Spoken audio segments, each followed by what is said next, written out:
ನಡಿ ಈಗ ಶುರು ಮಾಡೋಣ. ಕೇಸರಿಯಿಂದ ಮನೋಲ್ಲಾಸ ಮನಸ್ಸು ಮತ್ತೇರಿ ಕುಣಿದಾಡಿದೆ ನೋಡು, ಮನಸ್ಸು ಮತ್ತೇರಿ ಕುಣಿದಾಡಿದೆ ನೋಡು. ಕ್ಷಣ ಕ್ಷಣವೂ ಆಚರಿಸಿ ಕೇಸರಿ ಹಬ್ಬ. ವಿಮಲ್ ಬಾಯಲ್ಲಿ ಹೇಳಿ ಕೇಸರಿ.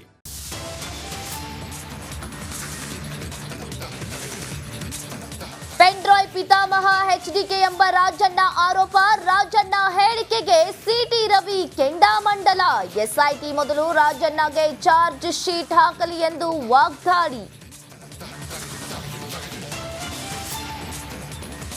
ಕೆಪಿಸಿಸಿ ಅಧ್ಯಕ್ಷ ಸ್ಥಾನಕ್ಕೆ ಪೈಪೋಟಿ ಶುರು. ನನಗೆ ಮಂತ್ರಿ ಸ್ಥಾನ ಬೇಡ, ಕೆಪಿಸಿಸಿ ಅಧ್ಯಕ್ಷ ಸ್ಥಾನ ಬೇಕು. ನೇರವಾಗಿ ಅಧ್ಯಕ್ಷ ಸ್ಥಾನದ ಆಸೆ ಬಿಚ್ಚಿಟ್ಟ ಕೆಎನ್ ರಾಜಣ್ಣ.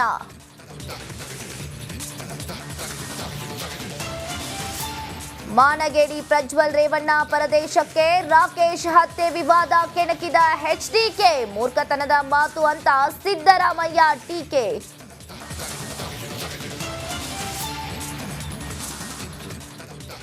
ಪ್ರಜ್ವಲ್ ಪೆನ್ಡ್ರಾಯ್ ಹಂಚಿಕೆ ಕೇಸ್. ಬಂಧನದ ಭೀತಿಯಿಂದ ಕೋರ್ಟ್ ಮೆಟ್ಟಿಲೇರಿದ ಆರೋಪಿಗಳು. ಅರ್ಜಿಯನ್ನ ಸಲ್ಲಿಸಿದ ನವೀನ್ ಗೌಡ, ಕಾರ್ತಿಕ್, ಪುಟ್ಟರಾಜು ಹಾಗೂ ಚೇತನ್.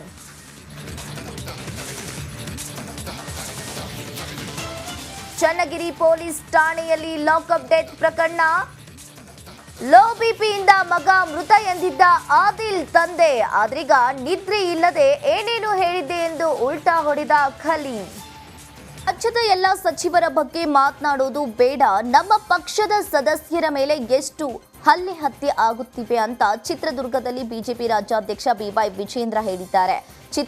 ಚಿತ್ರದುರ್ಗದಲ್ಲಿ ಮಾತನಾಡಿದ ಅವರು, ಪೆನ್ಡ್ರಾಯ್ ಕೇಸ್ ಎತ್ತ ಸಾಗ್ತಾ ಇದೆ ಅಂತ ರಾಜ್ಯದ ಜನ ಗಮನಿಸ್ತಾ ಇದ್ದಾರೆ. ಇನ್ನು ಪ್ರಕರಣವನ್ನ ಸಿಬಿಐಗೆ ವಹಿಸುವಂತೆ ಬಿಜೆಪಿ ಮೊದಲಿನಿಂದ ಆಗ್ರಹಿಸಿದೆ.